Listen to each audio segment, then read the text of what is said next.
Hi, and welcome to Spiritual Expansion. I'm your host, Melissa Feick, and today we have Christalene. And Christalene is an amazing, intuitive teacher. She's a beautiful artist and a medium, which I find is very fascinating. And I've known Christalene for a very long time. And what I love most about Christalene is that she brings humor and groundedness to her craft in mediumship. So I'm so excited, Christalene, to see you here today. And why don't you tell everyone? I'm curious, and I love to hear these types of stories. How did you get into mediumship? For me, it was something that I stumbled across. It's not like I have stories when I was young and I used to talk to dead people. I don't have any of those stories. I was probably 34 years old when it first happened. I remember going to a friend's house and I was doing henna on her friend. And so when I touched her back, all of a sudden I got this download and I felt a presence in the room. It had never happened before, but I went with the flow because I had already been doing angel cards. I had already studied Reiki. So I was open. Uh, but basically, what happened is as I touched her back and I started doing henna, a gentleman came through and said, "Tell her about the feathers." And he gave me a verse from the Bible. And so I said, "There's someone who's come through. They're talking about this." And she started crying, and I didn't know what to do. And then basically, what happened was her brother every single day would kiss his wife under the architrave, under the door, goodbye whenever he'd go to work. And he got into a car accident that day and they were in a rush and he never got to kiss her goodbye. And above the door was the feather and the verse from the Bible.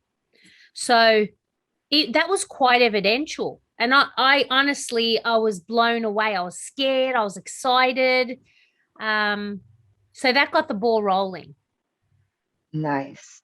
Yeah, and so let's talk about mediumship in general. Mhm. And what is the difference to you between mediumship and a reading or intuitive reading? Well, mediumship is pretty much connecting the souls who have departed, who are no longer here in 3D format. So when I am connecting with someone who's departed, it's much different to if I'm getting information, through all my clairs. It's just a different feeling, and also the things that come through are quite evidential that only the sitter can understand, the sitter being the person receiving the reading. So it's quite different, but sometimes in a reading, both can combine, and it can mesh. But you do know it's like switching gears. It's like when you're driving and you switch gears, to lower, like if you're turning the corner and you go to two, you know what I mean? So but it is very different. Not all mediums can be psychics, but all psychics. No, wait, did I get that wrong? Or I, not all, wait, not all mediums, not all psychics are mediums, but all mediums are psychic. right, So right, it was one or exactly. the other. Yeah, yeah. And I think when you speak to deceased loved ones, you're bringing to the people that you're talking to, the people who are alive, you're bringing them a feeling that they've missed. So do you want to share a story about that? Yeah, it's amazing how sometimes now I do want to preface with sometimes the sitters think that they're ready to hear from a loved one, but they're not. And because they have free will, their loved one who's crossed over will not come through if they are not ready. Because it's like ripping a band aid and having to heal again. That scab's fresh again. So when the sitter is ready and they have gone through the grieving process, or they're still grieving, but it's not as fresh, then the messages that come through could be something as simple as, a few weeks ago, I had a client. where her father had passed from a heart attack. And he was saying to me, he kept doing this to me. Tell her about my forehead. Tell her smooth, smooth. And so I relayed the message. And what happened was he had a grouchy face, but not a grouchy heart. And so when he had passed, she was rubbing his forehead and it was very smooth. And that was very evidential or symbolic to her. So that was proof that he was coming through. So it's little things that could create a healing message for the sitter. You know, another woman who buried her husband and she was so guilty because she couldn't bury him where her husband wanted her to. So she held this guilt on her for years. Like I'm getting goosebumps even talking about this. And then when he came through and he mentioned, let it go, it's okay, I'm not angry at you, her whole demeanor changed. It's like she could breathe again, you know? Yeah. So it's fascinating. Every client is different and no reading is ever the same. Yeah, especially when it comes to mediumship, because loved ones come through very differently depending on who they are, what their personality is, how long they've been passed. All those things create a different experience. And then the sitter, you call them a sitter, your client, they're also experiencing certain things that they're experience fear and sadness and grief and maybe even anger toward their loved ones. And all of that can affect the whole reading. Oh, absolutely. And you bring a really good point up because if, for example, your mum was a very nasty woman, I guarantee you she's still going to be nasty up there. It's not going to be rainbows and butterflies. They do choose, if they choose to work on themselves, you know, where I have done a reading for someone where I did not like the energy of her mother. It was not nice energy. And then 5 years later, did a reading for her, and the mother had transitioned. She had grown, she had healed. So it was very different. But if your personality is very introverted and shy, then that's how they're going to communicate with me. If they're loud and bubbly, then that's how they're going to communicate with me. You know, so that's always fascinating. If I'm doing a reading for someone whose mother was not nice and I come through and sugarcoat it because I don't want to hurt her feelings, she's going to know it's not her mum. You know, I had a woman who I started off the reading with, I'm so sorry, but I cannot give you the apology that you're waiting for. Your mum will not apologize. And she goes, I know I'm talking to my mum.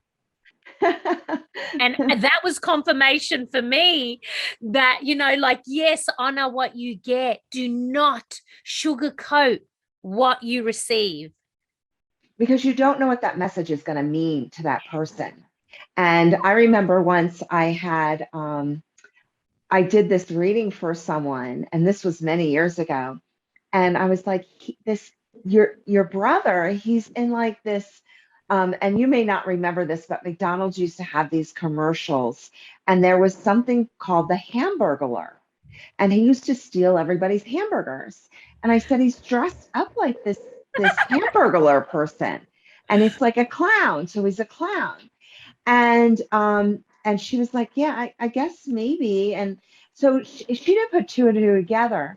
A couple years later, I read for the mother. And I always remembered that reading because it was such a unique experience for, first of all, what I saw, what he was showing me. I was newer at it, and I was at a wedding, and it was my nephew's friend.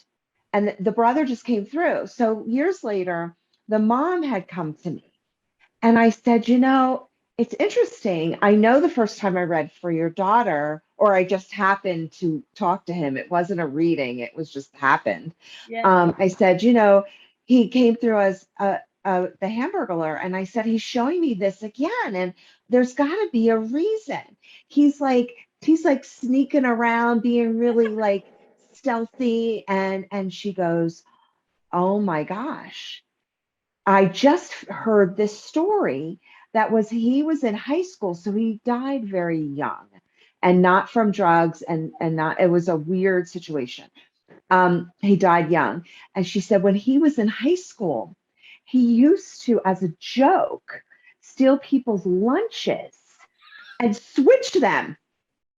Like, take your lunch and give it to me, and take my lunch and give it to you, just as a joke.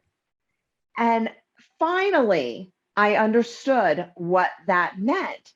I had no idea because I didn't put it together, and the sister could not put it together. So, a lot of times when you're talking to deceased loved ones, you have no idea what they're trying to say. And I have become more clairaudient, so it became easier and easier, but at that time it was just funny.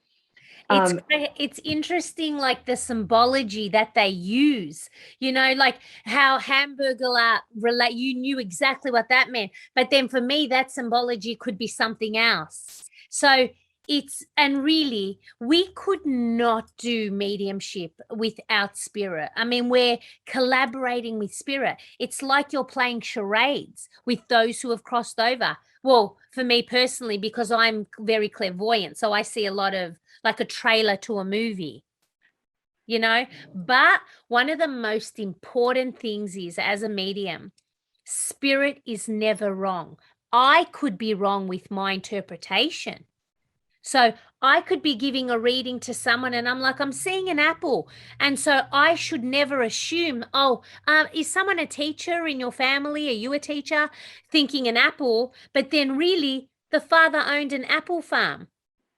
So never fill in the pieces, which takes time to get used to as well as you're starting. Yes. Yeah. Well, it's symbology. And also, like, because I hear a lot, even hearing them speak to me, because a lot of them, they're not as clear with their own energy, especially if they've recently crossed over, meaning the last 5 or 6 years. And they're still learning how to communicate on that side, depending on their own evolution. Like, if I passed, I'd probably be able to communicate really clearly because I do that all the time. But if someone who never did any of that type of thing passed, they're going to have more difficulty communicating. So I always say it's like listening in water. Remember when we were little and you'd go into the pool and you'd try to communicate in the water? That's sometimes what it sounds like when you're communicating with loved ones, deceased loved ones, and sometimes even spirit. Yeah. And they're doing their best as well. And like you said, some of them are shyer. Some of them don't know what to say. Like, what should I say? And that's why what the sitter should ask important questions that mean something to them as Well, well. you know what's interesting with my clients? Very rarely do I get my clients asking questions. It will basically be me channeling whatever message their loved one or friend or whoever it is that passed over, whatever they want to communicate, they will know. It's, you know what, as I talk to you, I almost get this like aha moment of, when you do Reiki on someone and the energy disperses where it needs to, it's like mediumship. They will know exactly what to say, to heal wounds or to give them closure, whatever it may be. Yeah, the deceased loved ones will know what to communicate to their loved ones if they're ready. So, like you said, some of them aren't ready because they're in their own little weirdness room. So let's talk about this. Yeah. How do people feel after they've received a reading? The majority of the time, I feel that they get closure, and I always ask, please don't have any expectations because I don't even know what the hell's going to happen. I never ever know what's going to happen in a reading. Like I could be in front of an audience and I will say the same thing.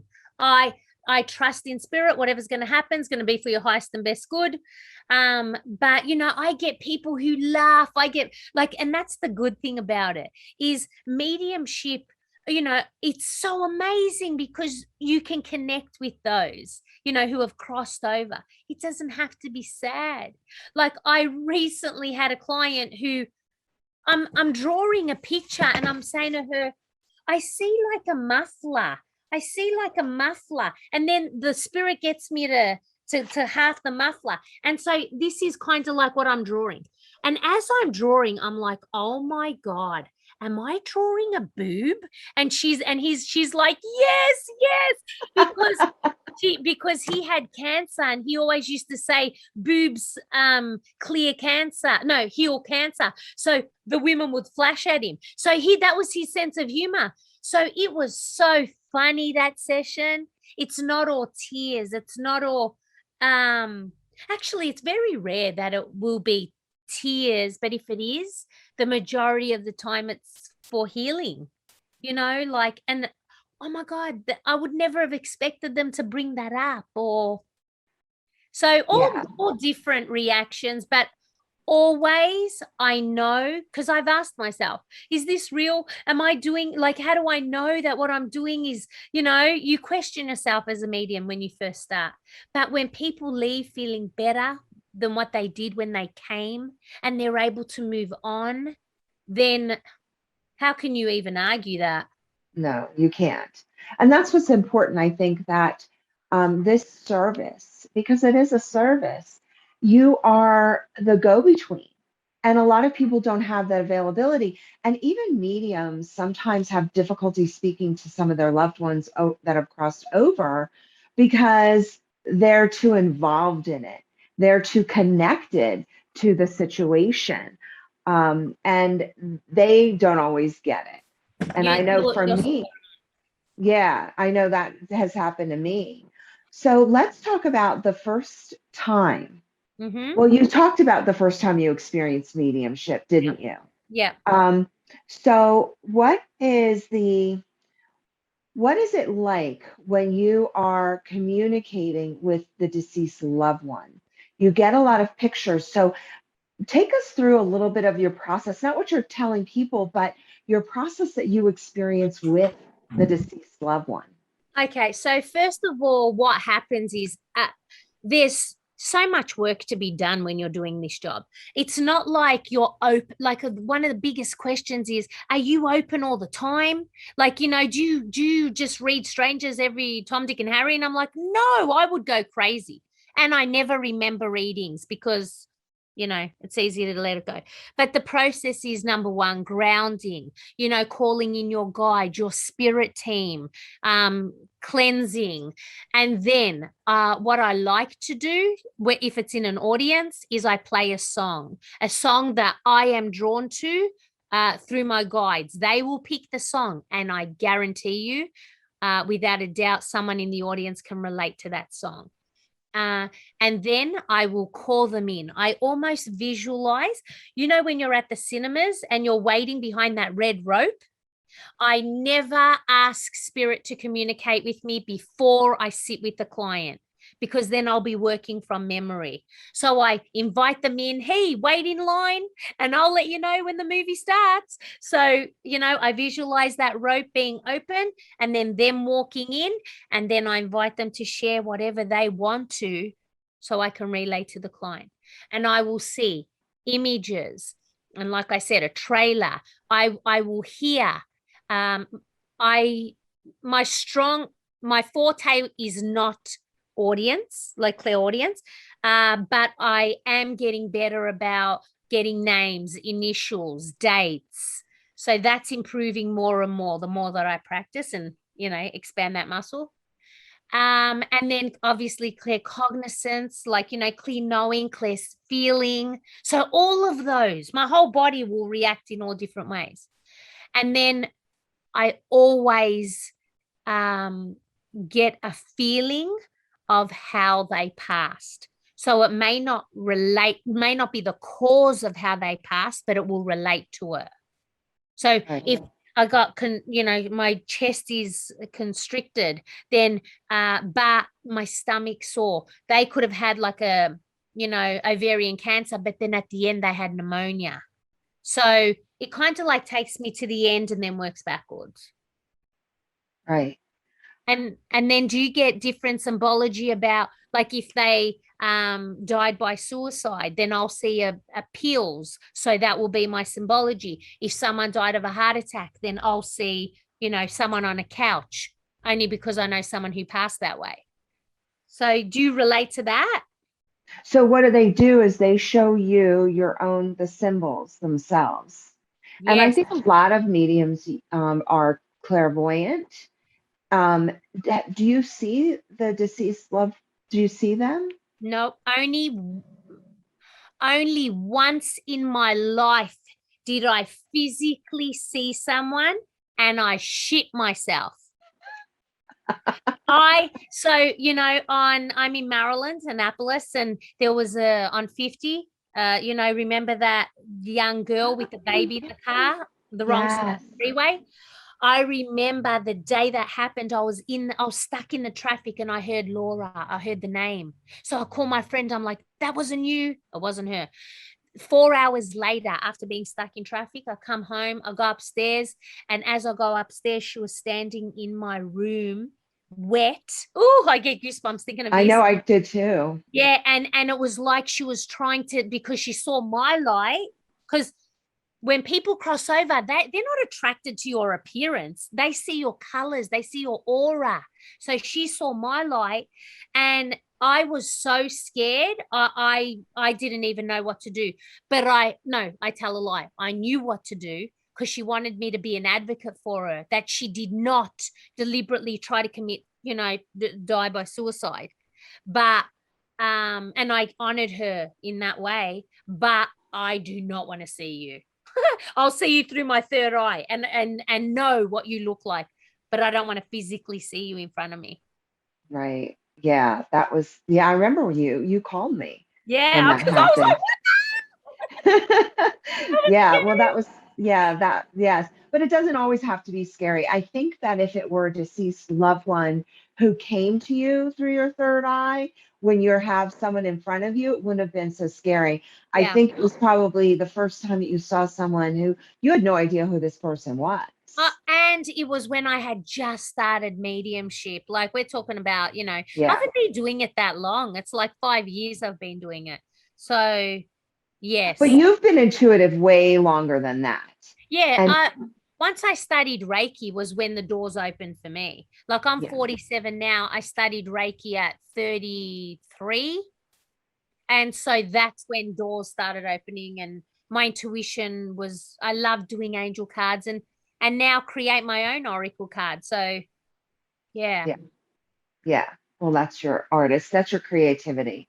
And I think that um, people who do spiritual work, there has to be an energy of creativity within them already, because if they don't, they don't use that part of their brain that opens up to other possibilities.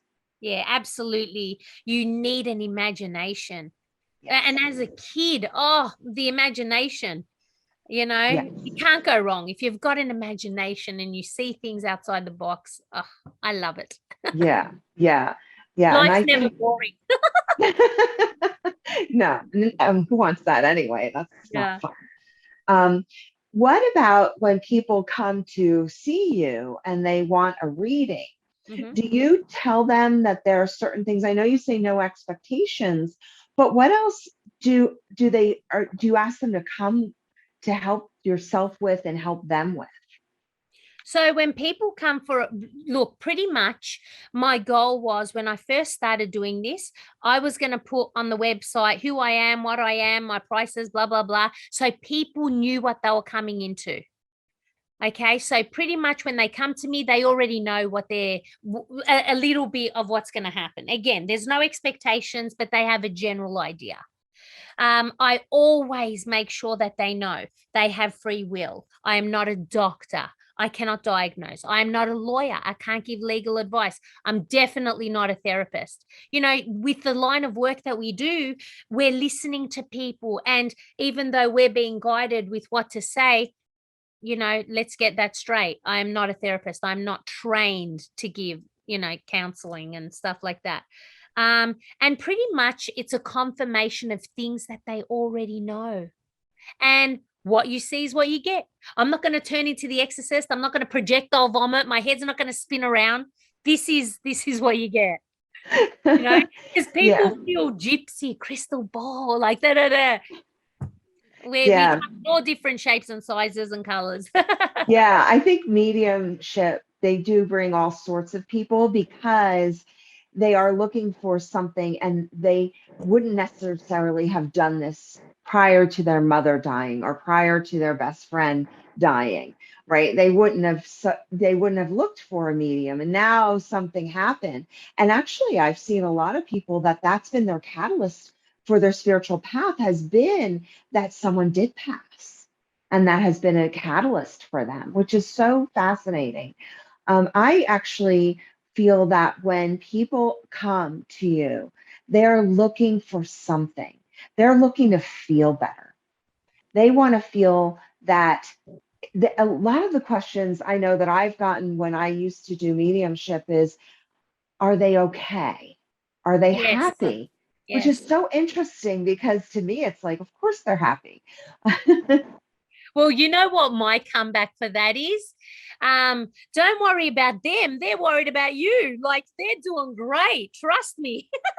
And then Yeah. when someone crosses over, if we take out, our sadness for them, like they're in a great place. It's us that we're really that the ones grieving and miss them because they're not here. So that's what we miss, Yeah. their presence. But they're doing absolutely fine. they're Yeah. they're in a much better place, I would say. That's right. And our next episode will definitely be about that. We'll actually be talking about what is going on the other side because Mhm. that's something people are interested in. But when you have people coming to you who have no idea what mediumship is, or and they're just, somebody referred them, oh, my friend said you could help me connect. One of the things I notice is that a lot of people do have expectations. And I know for me, one time I had this one client, and I think I've told you this story, but I'll tell it again. I had this client, and she said, um, I was talking to her son, and like I said, I hear what they're saying. So she said, well, what is my tattoo? And I knew in that moment she was testing me. And of course, as soon as you feel like that, like you better get it right kind of energy, there's something within you, the ego kind of like pulls back a little bit. And I was like, I don't know, Tweety Bird. I was like, I have no idea. So she's like, no. And I was like, all right. So I just move on. And that's how I always do this. And if anybody who's studying mediumship, what I love to tell them is if you don't feel that you have the answer, just move on because if you're distracted, you may get it. And that's what happened to me. I was just talking to her about what else he was saying. And then I go, oh, I know what your tattoo is. And she's like, what? And I said, it's his name. And she said, no. And I asked him and he's like, yeah. I said, well, he's saying it is your name. And she said, well, it's the name I called him. I was like, what? Yeah. That's his name. Like that's But quite evidential what you gave. exactly. And they Oh, shut it down because they want to test you.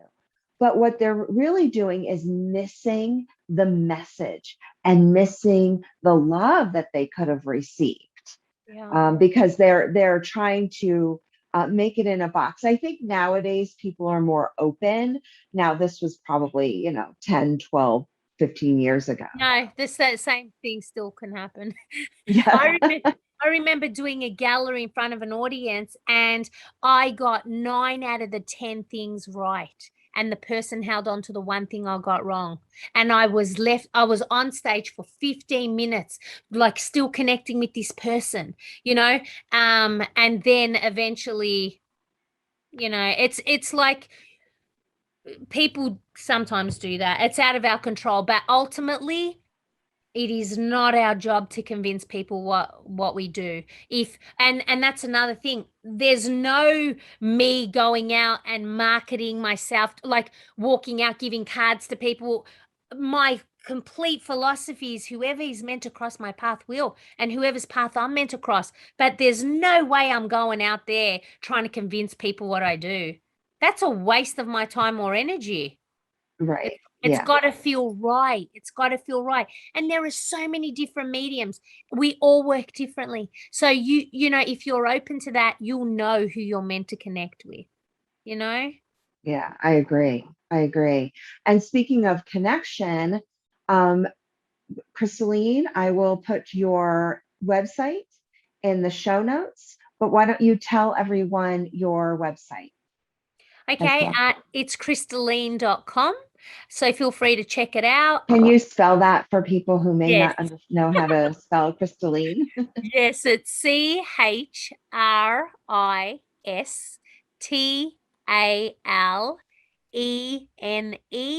CHRISTALENE.com. Yeah, so it's Chris, T-A, and then Lene, lean. Yeah. Yep. So yeah, it's a great name.